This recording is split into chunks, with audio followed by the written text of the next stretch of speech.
ગામડાનો ધબકાર ચેનલના સૌ ખેડૂત મિત્રોને જય માતાજી. મિત્રો, આજે 19 માર્ચ ચણાની ખરીદી વિશે એક મહત્વના સમાચાર છે જે ખેડૂતો આતુરતાથી રાહ જોઈ હતા. તેના એક સમાચાર મળ્યા છે, તેની વાત કરીએ તો મિત્રો, રાજ્ય સરકારે ચણાની અને રાયની ટેકાના ભાવે ખરીદીનો નિર્ણય લીધો છે. આ ખરીદી 23 માર્ચથી શરૂ થશે. ચણા માટે રાજ્યમાં કુલ 165 ખરીદ કેન્દ્રો અને રાય માટે 60 કેન્દ્રો નિર્ધારિત કરવામાં આવ્યા છે.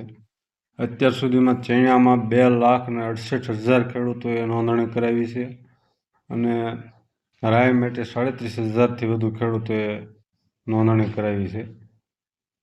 ચણાનો ટેકાનો ભાવ 5875 પ્રતિ ક્વિન્ટલ એટલે કે મણનો 1175 રૂપિયા અને રાયનો ટેકાનો ભાવ પ્રતિ ક્વિન્ટલ 6500 એટલે કે 1300 રૂપિયા મણના ભાવ હિસાબે સરકાર ખરીદી ચાલુ કરશે અને 23 માર્ચથી ખરીદી ચાલુ થશે. પણ મિત્રો, કેટલી ખેડૂત દીઠ ખરીદી થશે તે હજી કાંઈ કોઈ ચોખ્ખું વટ થઈ નથી. આગળ જે કાંઈ અપડેટ હશે એટલે તરત જ આપણે અપડેટ આપવામાં આવશે. ચેનલને સબસ્ક્રાઈબ કરજો, વિડીયોને લાઈક કરજો અને શેર કરજો, ફેસબુક પેજને ફોલો કરજો. જય માતા.